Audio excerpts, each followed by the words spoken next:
Ladies and gentlemen, welcome back to the fastest rising post professional wrestling show in all of sports entertainment. I'm your host, Roddy, and welcome to Ringside Conversations with Roddy at Krishna Media.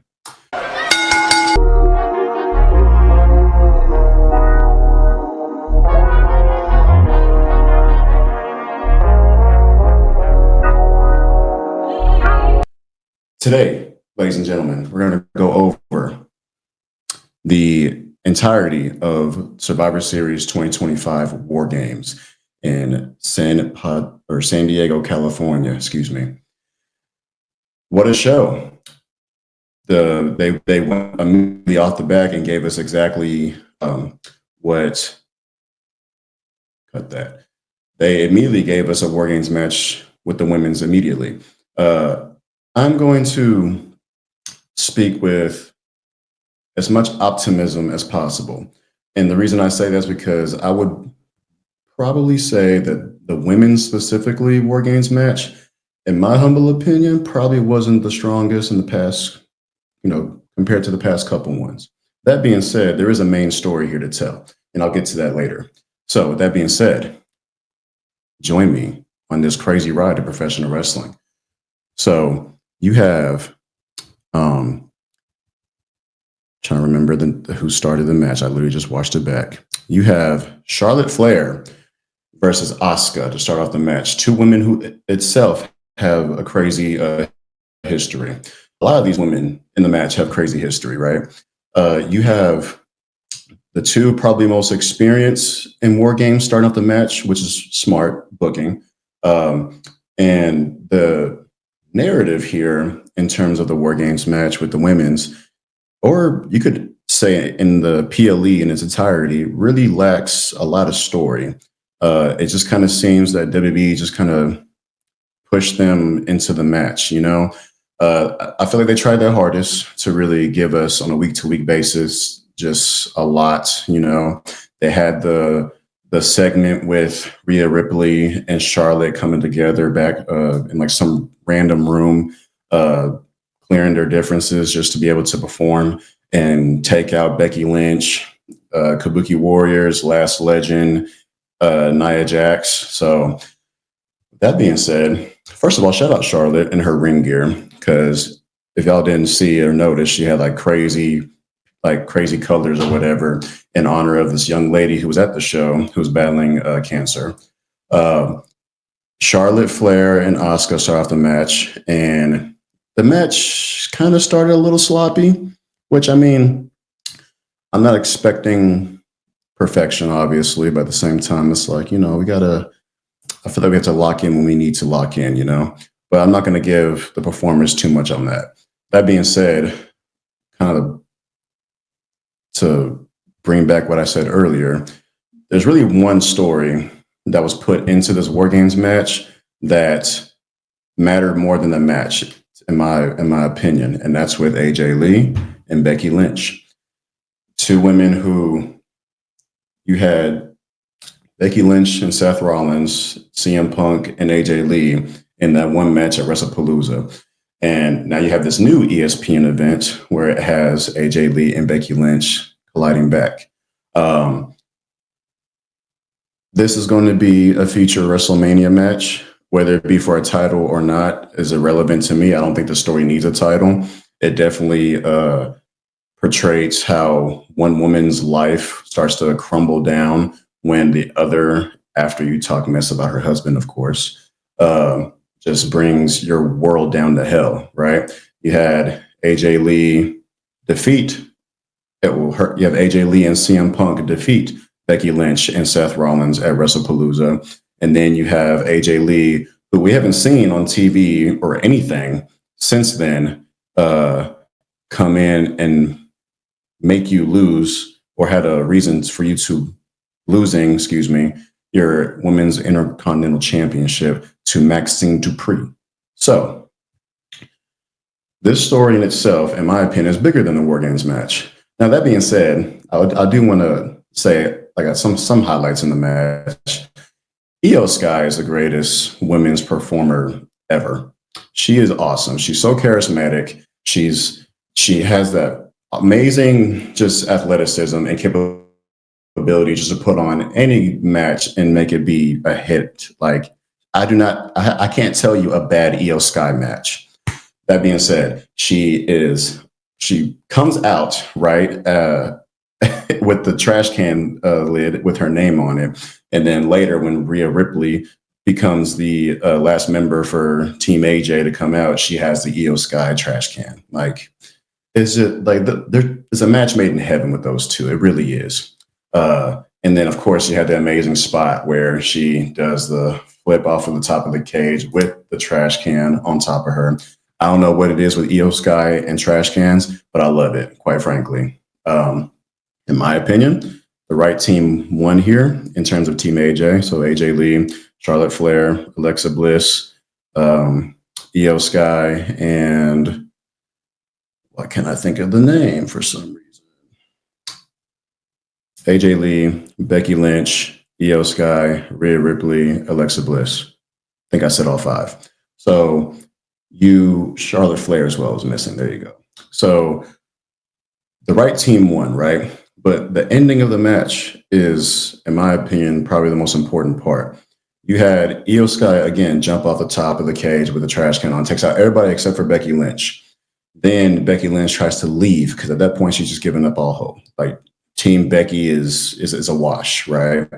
She tries to leave the cage, gets put down by Charlotte Flair, and then Rhea Ripley hits her with the riptide, and then AJ Lee gets to tap her out.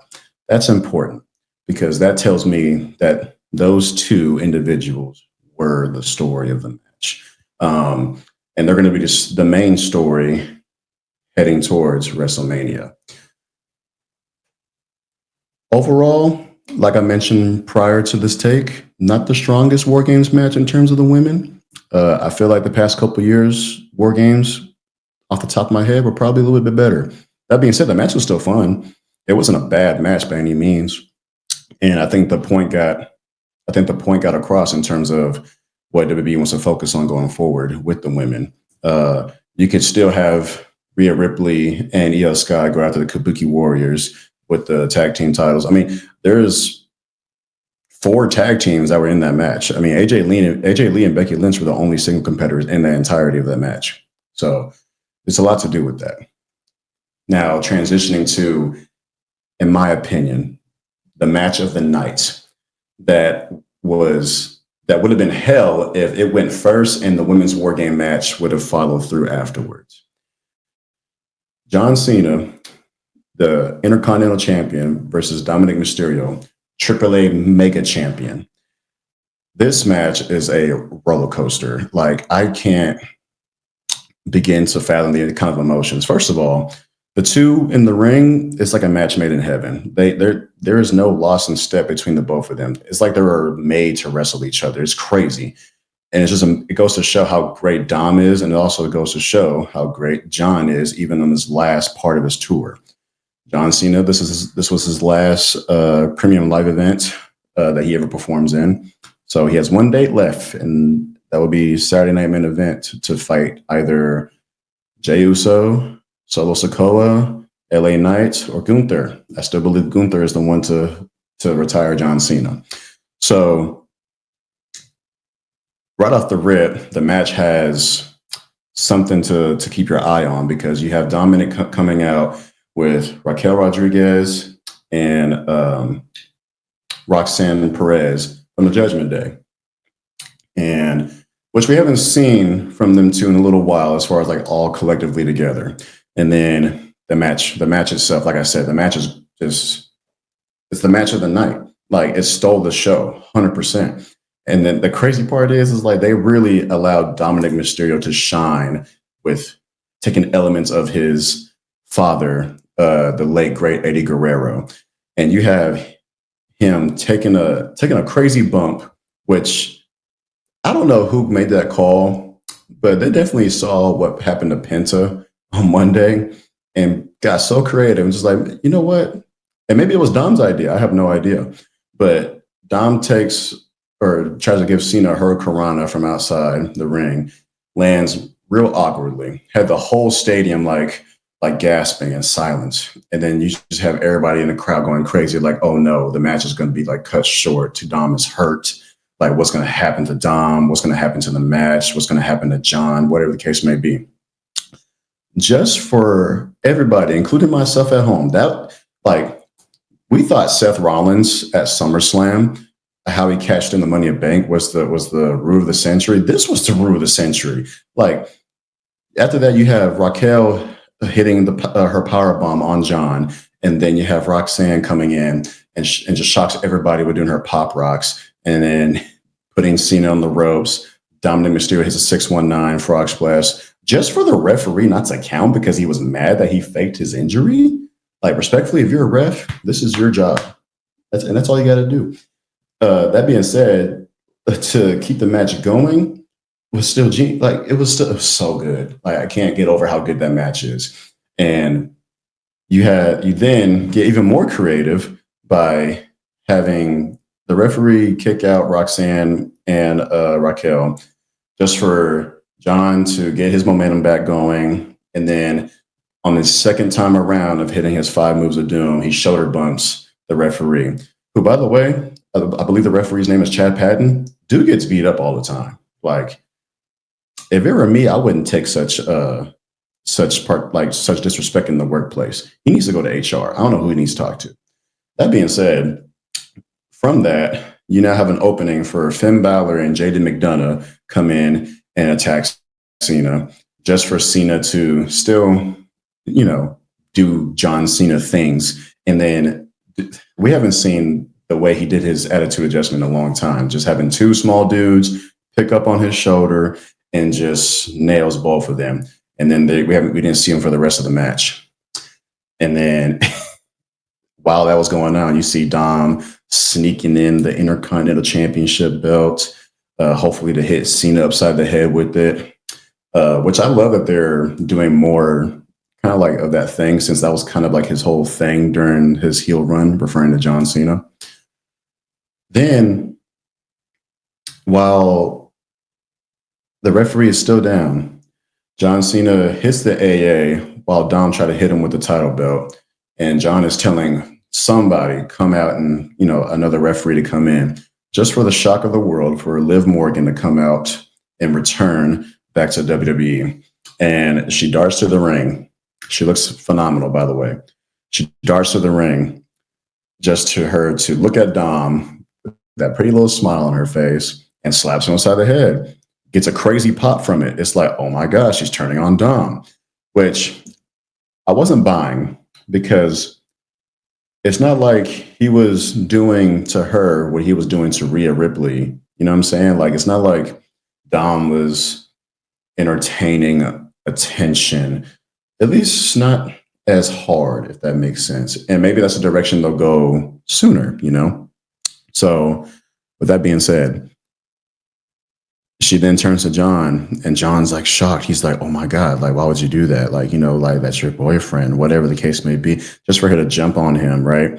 Puts a smile, and John's like, I don't know what to do. And then I love the attention to detail of this match is just so good. You then have the camera zoom in on Liv Morgan's face, just for her to go from like hee hee ha ha to that same expression John Cena gave The Rock when he was hugging Cody Rhodes after Cody Rhodes said to The Rock, F off, or go F yourself, excuse me. Call back to Heel Cena. That shocked the world.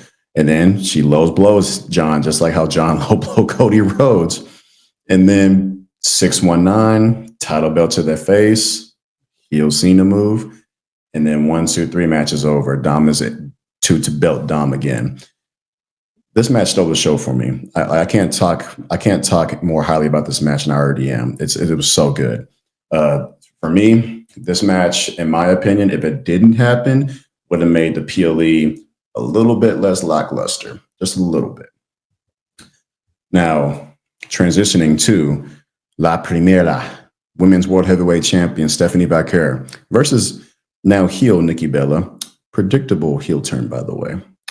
Like, I don't think it shocked anybody when she turned heel on Monday Night Raw.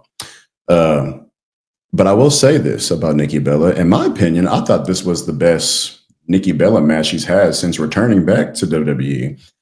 The match itself wasn't anything like super, following Dom and John was kind of messed up. Like it made this match seem a lot less like, but the match itself was still fine. Like it was still fine.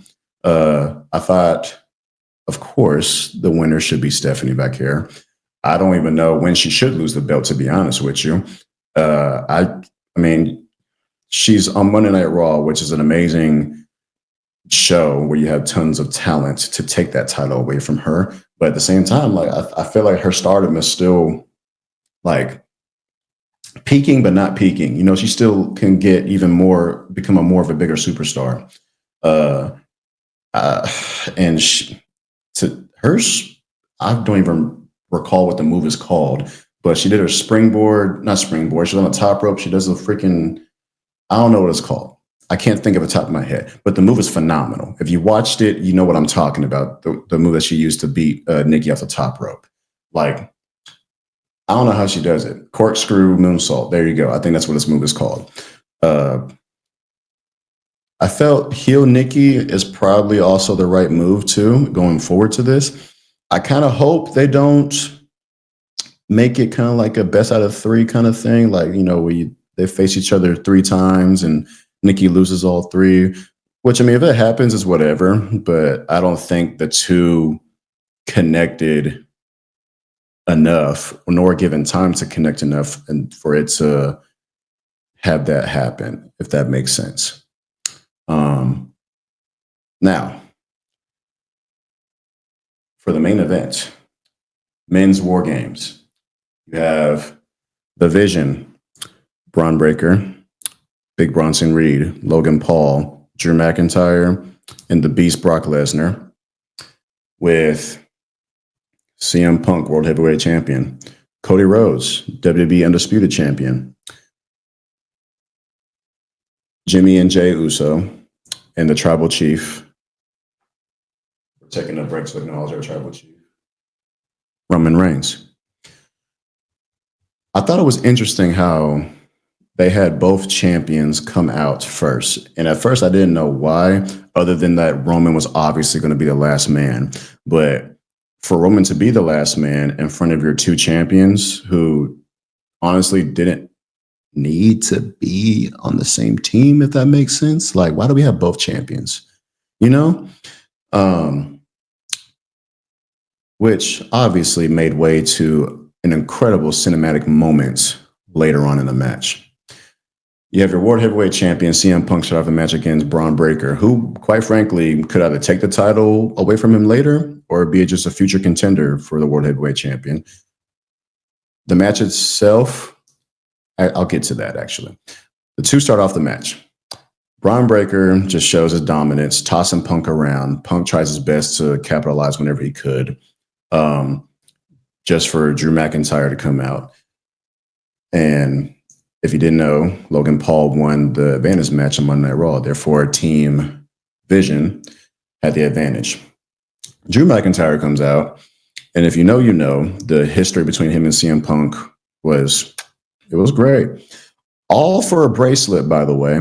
I don't know how WB made that happen. They made it so important to us way back when to wear a bracelet that had AJ Lee and Larry, who's CM Punk's dog's name on it. So important to us as fans. But the Hell in a Cell match, cinema. So they're going at it. Then after that, Cody Rhodes is the second person to come out for, I don't even know whose team it is, to quite frankly with you. I'm just going to call it the other team because there's like this division, like women's War Game match. It was Team AJ and then Team Becky, even though I think on the beginning of the show, they called it Team Asuka. Couldn't tell you why. It's Team Becky and Team AJ.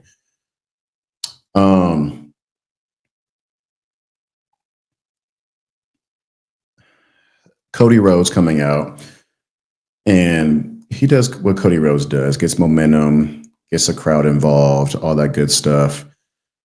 In my opinion, the only thing that was, in my opinion, like the fact that he immediately puts Drew McIntyre down, immediately puts down Braun Breaker, and then stiffs elbows, CM Punk from behind. Just, that was, we really didn't get more of that after that. I kind of thought that was going to be like WWE's thing, like make it seem like the team's not on the same page, especially when you look at it from a perspective that Roman Reigns hates Cody Rhodes. Roman Reigns hates CM Punk. There wasn't enough division in the match to where it was like, whether they weren't on the same page or whatever the case may be. So then Logan Paul comes out, and I thought Logan Paul was honestly like not the MVP per se, but he had a lot of good moments in that match. Because everybody hates him, right? Like they think wrestling fans think Logan Paul is a scum of the earth, but I think he's the best celebrity wrestler of all time.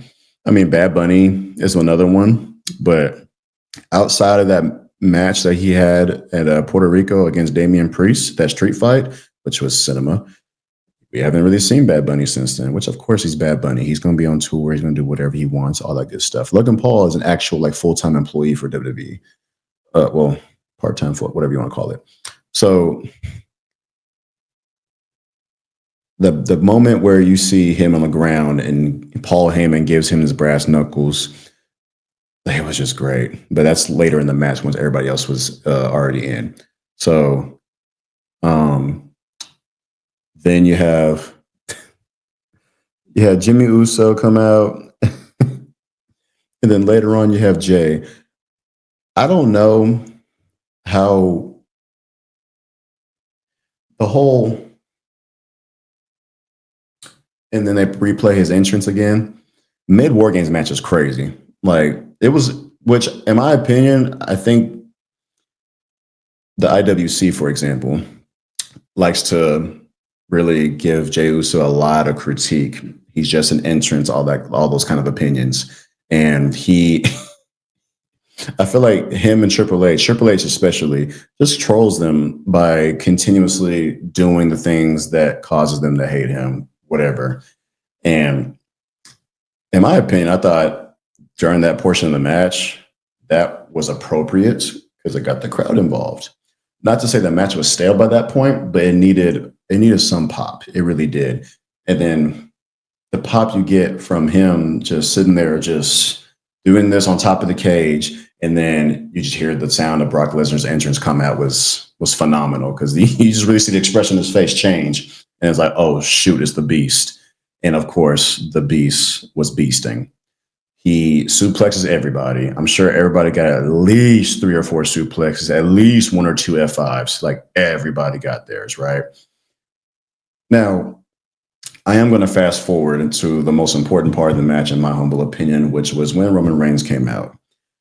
Our tribal chief comes out in the most aura farming fashion you can think of. And I thought they got super creative with it too, because not with the aura farming, but in terms of the portion of the match, Brock Lesnar has everybody on their backs and he's just waiting for Roman. And he's not waiting for Roman to come to the ring. War Game rules 101. All 5 members of each team have to be inside the cage for the match to officially start. And once the match officially starts, if you step out the cage onto the floor, you forfeit for your team, or the team forfeits in general. Considering Roman Reigns was down the ramp, the match wasn't official yet.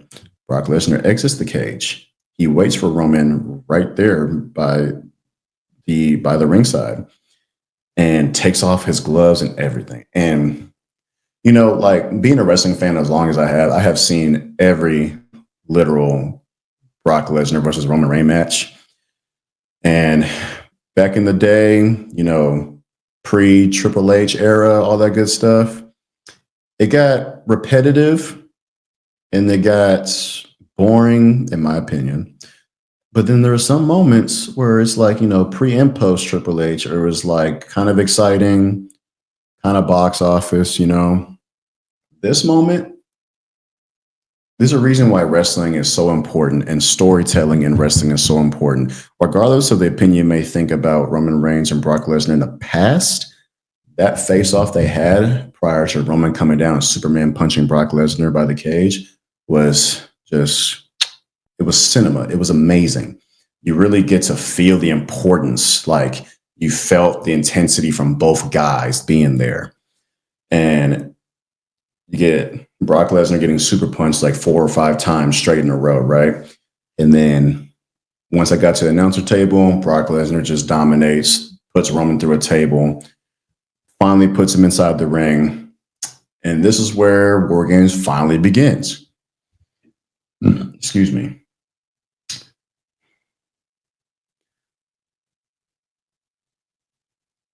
War Games for the men was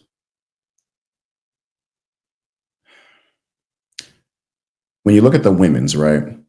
Even though the men and the women have the same, I guess, I wouldn't necessarily call it a problem, but the same opportunity that there's not a lot of connecting stories or like big story. However, from the women's, you can tell that the story is going to be AJ Lee and Becky Lynch.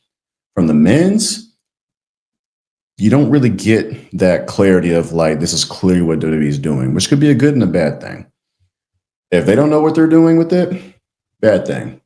If they're misdirecting you into different possibilities, okay, it forces you to keep you an open mind.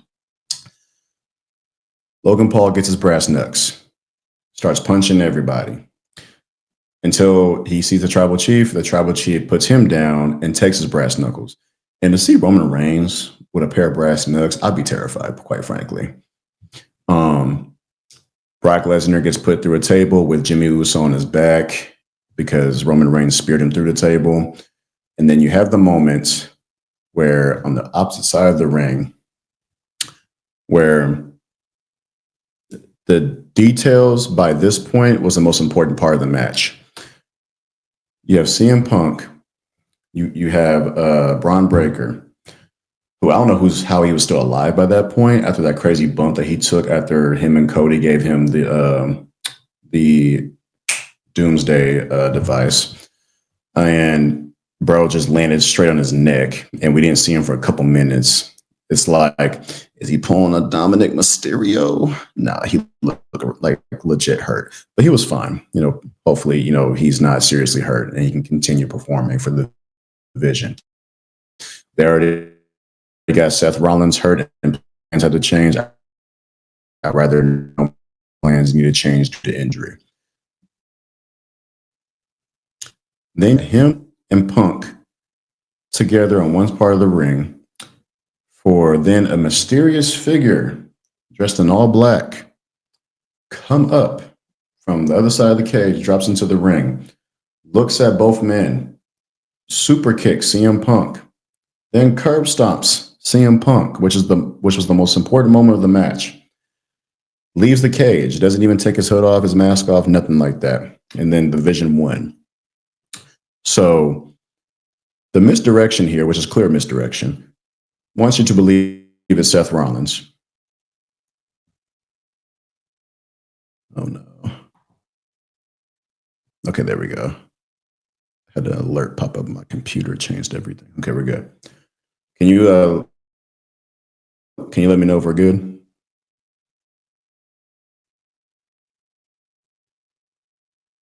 Cool. Thank you, sir. Hooded figure. Makes you believe he's Seth Rollins. He could be Seth Rollins. It'll be obvious if he was, but at the same time, Seth wouldn't just like super kick, curb stomp, let you believe that it was obviously him just to not take his mask off and show the world and give another like insane pop, right? It also wouldn't make all the sense in the world unless he just hates CM Punk that much more. I'm getting all these alerts for some reason. And it wouldn't make sense unless he just hates CM Punk that much more than Braun Breaker, who is the one who speared him into oblivion on Monday Night Raw to kick him out the division, which we all know Seth is hurt, allegedly getting shoulder surgery, all that stuff.